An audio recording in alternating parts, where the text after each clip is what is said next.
بالله من شرور أنفسنا ومن سيئات أعمالنا من يهده الله فلا مضل له ومن يضلل فلا هادي له وأشهد أن لا إله إلا الله وحده لا شريك له وأشهد أن محمدا عبده ورسوله أما بعد فإن خير الحديث كتاب الله وخير الهدي هدي محمد صلى الله عليه وسلم وشر الأمور محدثاتها وكل محدثة بدعة وكل بدعة ضلالة وكل ضلالة في النار. أعوذ بالله من الشيطان الرجيم. بسم الله الرحمن الرحيم. يا أيها الذين آمنوا اتقوا الله حق تقاته ولا تموتن إلا وأنتم مسلمون. يا أيها الناس اتقوا ربكم الذي خلقكم من نفس واحدة وخلق منها زوجها وبث منهما رجالا كثيرا ونساء واتقوا الله الذي تساءلون به والأرحام إن الله كان عليكم رقيبا. يا أيها الذين آمنوا اتقوا الله وقولوا قولا سديدا يصلح لكم أعمالكم ويغفر لكم ذنوبكم ومن يطع الله ورسوله فقد فاز فوزا عظيما. بسم الله الرحمن الرحيم. إن عدة الشهور عند الله 12 شهرا في كتاب الله يوم خلق السماوات والأرض منها 4 حرم ذلك الدين القيم فلا تظلموا فيهن أنفسكم. رب اشرح لي صدري ويسر لي أمري واحلل عقدة من لساني يفقهوا قولي. رب زدني علما رب زدني علما رب زدني علما. تمام قسم کی تعریفات وحدہ لا شریک خالق کائنات مالک سما کے لیے ہیں اور لاکھوں کروڑوں درود و سلام ہو اس ہستی مقدس پر جن کا نام نامی اسم گرامی محمد اکرم صلی اللہ علیہ وسلم. ذاتی مقدسہ مبارکہ مطہرہ رب العزت نے جن کی رحمت کائنات بنا کر بھیجا اور جن کے ذریعے اہل کائنات کی ہدایت اور ان کی رہبری کا بندوبست فرمایا. محمد رسول اللہ صلی اللہ علیہ وسلم اس دنیا میں اللہ کے آخری نبی آخری رسول مبعوث کیے گئے جنہوں نے دنیائی انسانیت کے سامنے ایک مکمل نظام زندگی اور ایک مکمل نظام حیات پیش کیا ہے. قرآن نے اسے اسلام سے تعبیر کیا ہے. ان دین عند اللہ الاسلام، یہ اللہ تعالیٰ کے نزدیک دین صرف اسلام ہے اور اسلام کے علاوہ جو بھی دین اور مذہب اس دنیا میں پایا جاتا ہے اللہ رب العالمین کی نظر میں اسے کوئی حیثیت اور درجہ حاصل نہیں. محمد رسول اللہ صلی اللہ علیہ وسلم کے نبی بننے کے بعد اب تمام انسانوں کے لیے ضروری ہے کہ ان کی لائی ہوئی شریعت کے مطابق زندگی گزارے، ان کی بتائی ہوئی طریقے کے مطابق اپنے آپ کو ڈھالے. زندگی کے ہر شعبے اور ہر موڑ میں نبی پاک صلی اللہ علیہ وسلم کو اپنا آئیڈیل اور نمونہ تسلیم کرے. جو شخص ایسا کرے گا ان کے لیے کامیابی ہے، کامیابی ہے دنیا میں بھی اور آخرت میں بھی. اور جو شخص اس سے ہٹ کر زندگی گزارے گا ان کے لیے ناکامی ہے، ناکامی ہے، ہلاکت و بربادی ہے. قرآن کریم سے جو آیت پڑھی گئی ہے انشاءاللہ تعالیٰ اسی کی ضمن میں گفتگو ہوگی. آپ کو معلوم ہونا چاہیے کہ یہ ذی الحجہ کا مہینہ چل رہا ہے اور ذی الحجہ کی آج 19 تاریخ ہے. عربی مہینے کے حساب سے یہ سال کا آخری مہینہ چل رہا ہے. عربی مہینے کے حساب سے یہ سال کا آخری مہینہ چل رہا ہے. ذی الحجہ کے مہینے کے بعد محرم الحرام کا مہینہ شروع ہونے والا ہے جو اسلامی سال کا پہلا مہینہ ہوتا ہے. محرم الحرام اسلامی سال کا پہلا مہینہ ہے اور یہ ذی الحجہ کا جو مہینہ ہے جس میں ہم نے آپ نے قربانیاں کی، اللہ کی عبادت کی، یہ اسلامی سال کا آخری مہینہ ہے. بہرحال ذی الحجہ کے مہینے کی بھی فضیلت اور محرم الحرام کے مہینے کی بھی فضیلت انشاءاللہ تعالی آج کے خطبے میں یہ واضح کیا جائے گا کہ محرم الحرام کا جو مہینہ ہے جو کہ آنے والا ہے اس کی اہمیت کیا ہے، نبی پاک صلی اللہ علیہ وسلم کی کیا سنتیں اس کے تعلق سے رہی ہیں، نیز موجودہ دور میں اہل بدعت نے محرم الحرام میں کس طرح کے بدعتوں کو ایجاد کیا ہے، جنم دیا ہے، نیز بہت سارے مسلمان اس مہینے میں دین کے نام پر شرک اور بدعت اور خرافات جیسے کام کو انجام دیتے ہیں۔ انشاءاللہ تعالی ان ساری چیزوں پر گفتگو ہوگی اور ایک ہی خطبے میں ایک ہی جمعہ میں ساری باتیں تو نہیں آ سکتی ہیں، البتہ کئی خطبے پر مشتمل جمعہ انشاءاللہ تعالی وہ ساری باتیں ایک یا دیگر آئیں گے۔ تو آئیے قرآن کریم سے پہلے ہم آیت جو ہم نے پڑھی ہے اس کا ترجمہ ہم سنتے ہیں، پھر اس کی تشریح کو ہم سمجھنے کی کوشش کرتے ہیں۔ اللہ رب العالمین بیان فرماتا ہے ان عدۃ الشہور عند اللہ 12 شہرا فی کتاب اللہ، اللہ رب العالمین کے نزدیک لوح محفوظ میں زمین و آسمان کی تخلیق جس وقت اللہ رب العالمین نے کی ہے اسی وقت سے مہینوں کی گنتی 12 ہے۔ کیا کہا اللہ رب العالمین نے؟ ان عدۃ الشہور عند اللہ، اللہ تعالیٰ کے نزدیک لوح محفوظ میں زمین و آسمان کی تخلیق پیدائش اللہ تعالیٰ نے جس وقت کی اسی وقت سے مہینوں کی گنتی بھی 12 رکھی ہے۔ اللہ تعالیٰ مہینوں کی گنتی 12، یوم خلق السماوات والارض، جس وقت زمین و آسمان کو اللہ رب العالمین نے پیدا کیا، گویا کہ زمین و آسمان کی پیدائش کے وقت ہی سے یہ جو گنتی چلی آ رہی ہے کہ سال میں 12 مہینے ہوتے ہیں، اسی وقت اللہ رب العالمین نے اسی وقت سے یہ شروع کیا۔ منہا اربعۃ حرم، ان 12 مہینوں میں سے 4 مہینے حرمت و ادب کے ہیں، احترام والے مہینے ہیں۔ منہا اربعۃ حرم ذالک الدین القیم، یہی مضبوط دین ہے۔ فلا تظلموا فیہن انفسکم، تم ان مہینوں میں اپنے آپ پر ظلم نہ کرو۔ یہ اللہ رب العالمین نے کہا، یہ آیت کا ترجمہ۔ آئیے اس آیت کے ترجمے کو سننے کے بعد ہم سمجھنے کی کوشش کرتے ہیں کہ اللہ رب العالمین اس میں کہنا کیا چاہتا ہے۔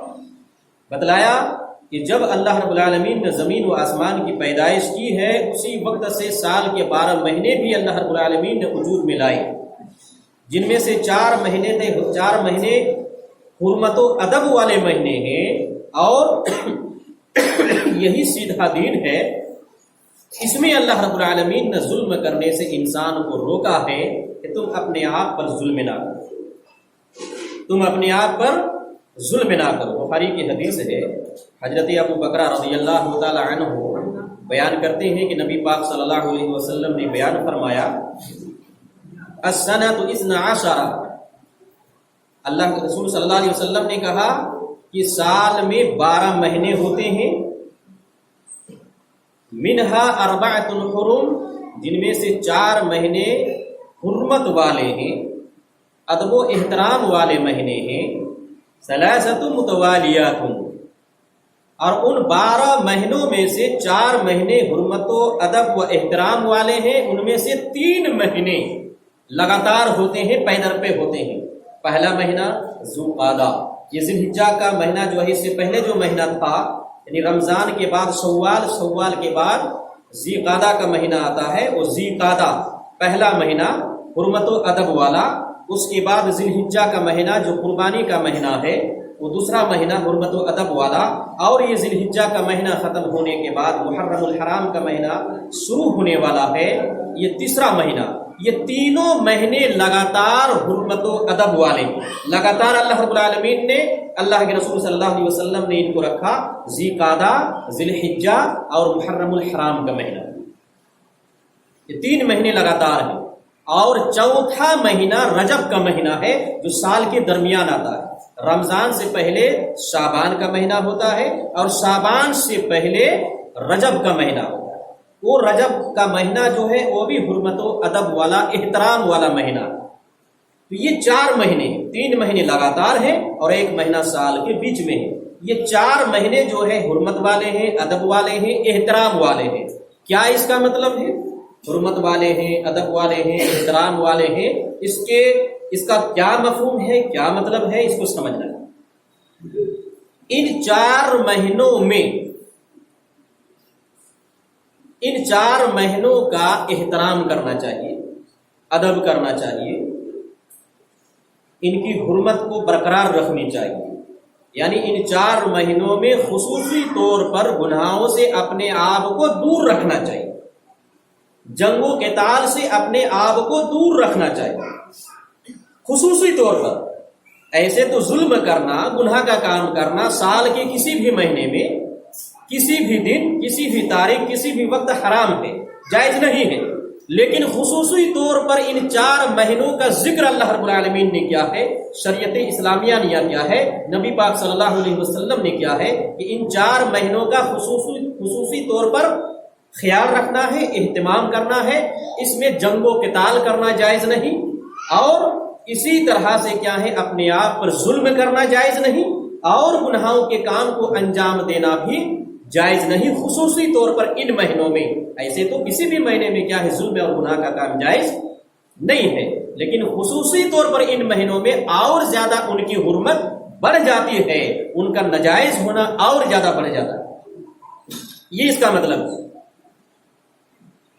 علامہ ابن کثیر رحمۃ اللہ علیہ قرآن کریم کی اس آیت کی تفسیر میں یہ 4 مہینے جو حرمت والے ہیں، جن میں سے لگاتار 3 مہینے ہیں اور 1 مہینہ سال کے بیچ میں رکھا ہے اللہ تعالیٰ نے، اللہ کے رسول نے، شریعت اسلامیہ نے، تو اس کی حکمت کیا ہے؟ اس کی حکمت کے بارے میں علامہ ابن کثیر رحمۃ اللہ علیہ لکھتے ہیں، بیان فرماتے ہیں اپنی تفسیر میں کہ اس کی حکمت یہ ہے کہ اہل عرب ان 4 مہینوں کا ہی ادب و احترام کرتے تھے، جنگ و قتال نہیں کرتے تھے، جبکہ ان کی گھٹی میں جنگ پڑی ہوئی تھی، لڑائی جھگڑا، آپس میں تناؤ، تلواریں بے نیام ہو جانا ان کی صفت تھی۔ لیکن ان 4 مہینوں کا وہ ادب کرتے تھے، احترام کرتے تھے، عزت کرتے تھے۔ ان 4 مہینوں میں وہ اپنے آپ کو روک لیتے تھے، جنگوں سے جنگ نہیں کرتے تھے ان مہینوں میں۔ تو 3 مہینے اللہ تعالیٰ نے جو لگاتار رکھے، اس میں حکمت یہ ہے کہ ذی قعدہ کا جو مہینہ ہے، اس کے بعد ذی الحجہ کا مہینہ ہے۔ ذی الحجہ کا مہینہ یہ حج والا مہینہ ہے، قربانی والا مہینہ ہے۔ اور اہل عرب مشرکین مکہ شرک کرنے کے باوجود، حضرت ابراہیم علیہ السلام کی دین میں بدعت شرک داخل کر دینے کے باوجود خانہ کعبہ کا حج کرتے تھے، عمرہ کرتے تھے۔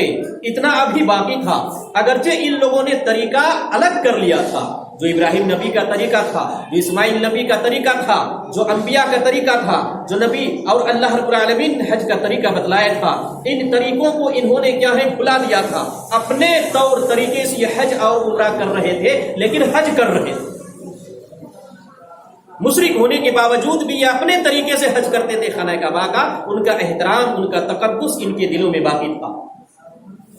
تو حج والا جو مہینہ ہے ذی الحجہ کا، بیچ میں پڑ رہا ہے، اس سے پہلے ذی قعدہ، اس سے پہلے ذی الحجہ، تو ذی قعدہ مہینے ہی سے جنگ و قتال روک دیتے تھے مشرکین مکہ، اس لیے کہ دور دراز سے لوگ حج کرنے کے لیے خانہ کعبہ پہنچتے تھے، جانے میں وقت لگتا تھا، مہینوں بھر کیا ہے وہ سفر کرتے تھے، تب جا کر کعبہ شریف پہنچتے تھے حج کرنے کے لیے۔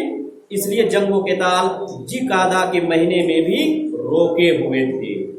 پھر ذی الحجہ کا مہینہ چونکہ حج والا مہینہ ہے، اس میں پھر حج کرتے تھے، حج سے فارغ ہونے کے بعد پھر کیا ہے وہ اپنے گھروں کو واپس ہوتے تھے، تو پھر واپس ہونے میں کیا ہے ان کا وقت لگ جاتا تھا مہینوں بھر، گویا کہ محرم الحرام کا مہینہ پورا تقریباً ختم ہو جاتا تھا، گھر واپس ہوتے ہوتے ذی قعدہ، ذی الحجہ، محرم 3 مہینے کیا ہے حج کرنے میں، آنے جانے اور حج کے کام کو انجام دینے میں صرف ہو جاتے تھے۔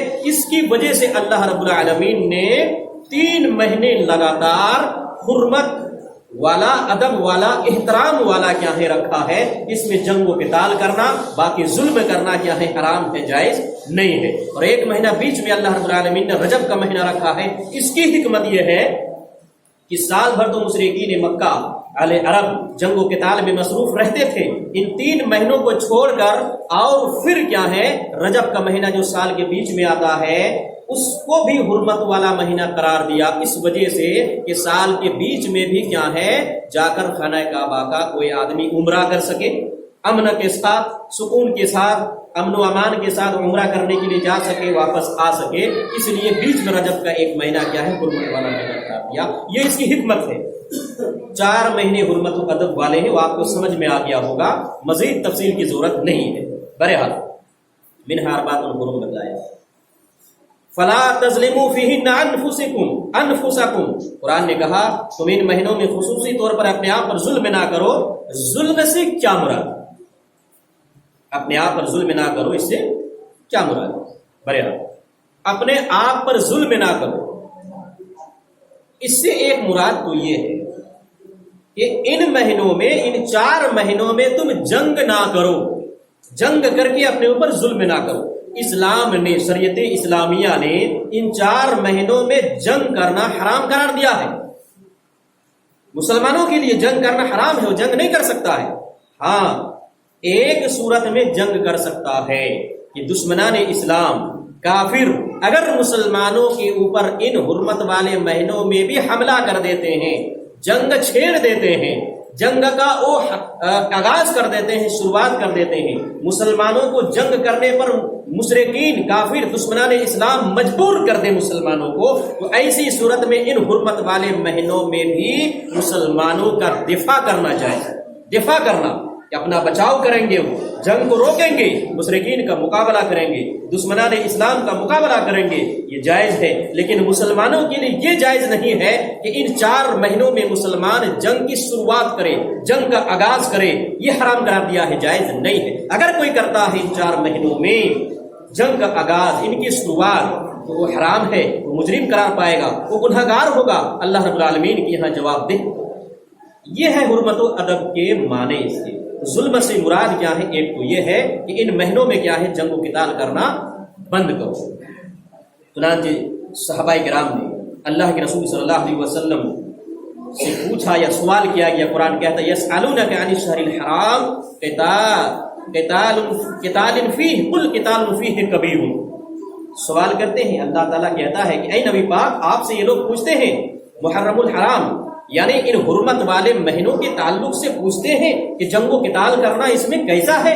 قل اے نبی پاک آپ ان کو جواب دیجئے قتال فیہ کبیر، ان 4 مہینوں میں جنگ و قتال کرنا یہ کبیرہ گناہوں میں سے ہے، بڑا گناہوں میں سے کبیرہ گناہ قرار دیا اللہ تعالیٰ نے۔ یعنی ان 4 مہینوں میں جنگ و قتال کرنا مسلمان کے لیے جائز نہیں ہے۔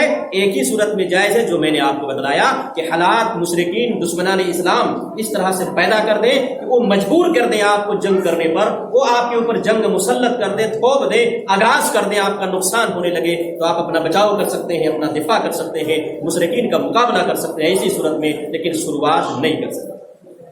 ظلم سے ایک مراد، ظلم سے دوسری مراد یہ ہے کہ تم اپنے آپ کو گناہ اور نافرمانیوں سے ان مہینوں میں روک لو۔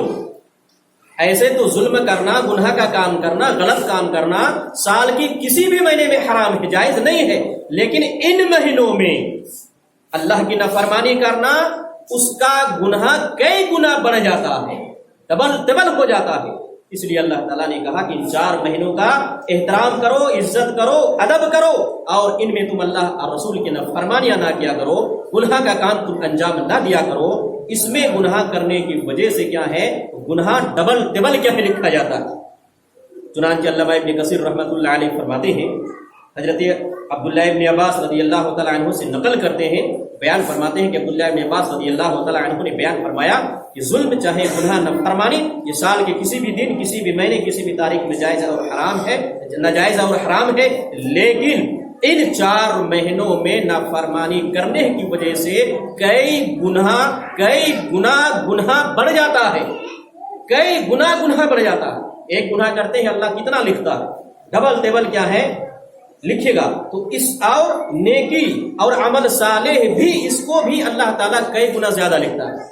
ان 4 مہینوں میں کوئی اگر نیک عمل کرتا ہے تو اللہ اس کو بڑھا چڑھا کر لکھتا ہے، زیادہ نیکیاں لکھتا ہے، اور کوئی اگر گناہ کرتا ہے تو اس کو بھی اللہ تعالیٰ بڑھا چڑھا کر لکھتا ہے، کئی گنا زیادہ کر کے لکھتا ہے۔ یہ اس کا مطلب۔ تو معلوم یہ ہوا جو اللہ کہتا ہے فلا تظلموا فیہن انفسکم، تم اپنے آپ پر ان مہینوں میں ظلم نہ کرو۔ ظلم سے مراد کیا ہے؟ میں نے بتلایا کہ جنگ و قتال اس میں درست نہیں ہے، نیز اللہ رب العالمین کا نافرمانی کسی بھی صورت میں ان مہینوں میں جائز نہیں، بلکہ اس کا گناہ ڈبل کیا ہے؟ ہو جاتا ہے۔ اس لیے اپنے آپ کو گناہوں سے باز رکھیں مسلمانوں۔ ہر سال کے ہر مہینے میں، ہر دن، ہر تاریخ میں کوئی بھی نافرمانی نہ کریں، کوئی بھی گناہ کا کام نہ کریں۔ اور یہ 4 مہینے جو ہیں ذوالقعدہ، ذوالحجہ، محرم اور رجب، اس میں اور زیادہ خیال رکھیں کہ آپ سے کوئی گناہ کا کام نہ ہونے پائے، نافرمانیاں نہ ہونے پائے، بلکہ نیک اعمال میں زیادہ سے زیادہ ان ایام کو، ان مہینوں کو آپ گزاریں، تلاوت قرآن میں، نوافل میں، فرائض کی ادائیگی میں، اور جو بھی نیکی کام ہے بڑھ چڑھ کر ان مہینوں میں آپ حصہ لیں۔ اللہ رب العالمین ڈبل کیا ہے؟ ثواب عطا کرتا ہے۔ اس کا مطلب فلا تظلموا فیہن انفسکم، ان مہینوں میں آپ اپنے آپ کو ظلم نہ کریں۔ آپ کو سمجھ میں آئے گناہ اور نافرمانی کرنے کی وجہ سے انسان کے دل میں سیاہ داغ پڑ جاتا ہے، دل کالا ہو جاتا ہے۔ کہ جب مومن گناہ کا کام کرتا ہے تو دل کالا ہو جاتا ہے۔ چنانچہ اللہ کے رسول صلی اللہ علیہ وسلم بیان فرماتے ہیں، ترمذی کی حدیث ہے، امام البانی رحمۃ اللہ علیہ نے حدیث کو صحیح قرار دیا ہے۔ فرماتے ہیں کہ ان المؤمن اذا اذنب كانت نقطة سوداء في قلبه فإن تاب ونزع واستغفر سقل قلبه حتى وَإِن زَادَتْ حَتَّى يَعْلُوَ قَلْبُهُ فَذَلِكَ الرَّيْنُ الَّذِي ذَكَرَ اللَّهُ عَزَّ وَجَلَّ فِي الْقُرْآنِ الْكَرِيمِ كَلَّا بَلْ رَانَ عَلَى قُلُوبِهِمْ مَا كَانُوا يَكْسِبُونَ۔ اللہ کے رسول صلی اللہ علیہ وسلم بیان فرماتے ہیں کہ مومن جب کوئی گناہ کا کام کرتا ہے، غور سے سنیے گا، ان المؤمن اذا اذنب، مومن جب کوئی گناہ کا کام کرتا ہے، کوئی نافرمانی کرتا ہے، شریعت اسلامیہ کی مخالفت کرتا ہے، کانت نقطۃ سوداء فی قلبہ، تو اس کے دل میں سیاہ داغ پڑ جاتا ہے، دل کالا ہوتا ہے، دل میں سیاہ داغ پڑ جاتا ہے، نقطے پڑ جاتے ہیں۔ جب بھی گناہ کا کام کرتا ہے مومن، دل سیاہ ہو جاتا ہے، دل میں کالا داغ ہو جاتا ہے۔ اللہ کے رسول کہتے ہیں فَإِن تَابَ وَنَزَعَ وَاسْتَغْفَرَ، گناہ کا کام کرنے کے بعد احساس ہو گیا اس مومن کو کہ ہم سے غلطی ہو گئی ہے، ہم سے گناہ کا کام ہو گیا ہے، فوراً کیا کرتا ہے؟ توبہ کر لیتا ہے، ونزع، گناہ کے کام کو چھوڑ دیتا ہے، واستغفر، اللہ سے معافی مانگنے